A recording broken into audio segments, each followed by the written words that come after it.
دماغ کی بیماری اور دماغ کی غلاظت ہے، اس کو تکبر پیدا ہو جاتا ہے، عجب پیدا ہو جاتا ہے۔ یہ خمار انسان کو کہ میں بڑا ہوں، یہ انسان کو چھوٹا کر دیتا ہے، یہ انسان کی زندگی کا چین چھین لیتا ہے، یہ تقوی کو اجاڑ دیتا ہے، یہ باطن کے پلے چھوڑتا کچھ نہیں کہ میں بڑا ہوں۔ اس کائنات میں سب سے بڑا جرم ہوا ہی یہ ہے کہ ابلیس نے کہا تھا انا خیر منہ، میں بہتر، یہ میں جو تھی اس نے اس کا بیڑا کر دیا۔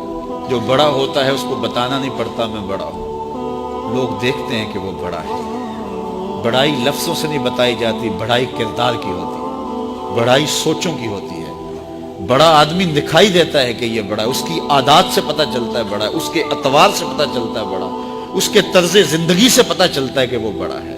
تو کسی کو چھوٹا نہ سمجھو، کسی کو حقیر نہ جانو۔ واصف علی واصف مرحوم نے کہا تھا کہ کوئی چھوٹا تب نظر آتا ہے کہ اسے دور سے دیکھا جائے یا پھر غرور سے دیکھا جائے۔ کسی کو قریب سے دیکھیں اور پیار سے دیکھیں تو پھر کوئی چھوٹا نہیں ہوتا۔ جب خیالات پاکیزہ ہوں گے تو اچھی صحت ہوگی، جب خیالات گندے ہوں گے، خیالات غلیظ ہوں گے، خیالات کے اندر نفرت ہوگی، بغض ہوگا، حسد ہوگا، کینہ ہوگا، تکبر ہوگا، یہ ساری بیماریاں ہیں جو ہم اپنے ساتھ پالے ہوئے ہیں، اور ہم سمجھتے ہیں کہ ہم فلاں سے نفرت کرتے ہیں۔ اس کو کیا فرق پڑتا ہے؟ نفرت تو تم کر رہے ہو، حسد کی جلن تمہیں سہنی پڑے گی، اس کو تو نہیں سہنی پڑے گی۔ بغض رکھتے ہو، کینہ رکھتے ہو، نفرت رکھتے ہو، تو ہم کہتے ہیں ہم فلاں سے رکھتے ہیں، میاں فلاں کو کیا فرق ہے؟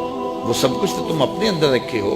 وہ کیمیائی عمل جو ہوتا ہے، جو صحت پہ مضر اثرات پڑتے ہیں، طبیعت میں گھٹن آتی ہے، طبیعت میں غصہ پیدا ہو جاتا ہے، اور ہر وقت چڑچڑا مزاج ہو جاتا ہے، ہر وقت ایک بے چینی میں رہتے ہو، تو وہ تم رہتے ہو، وہ تو نہیں رہتا۔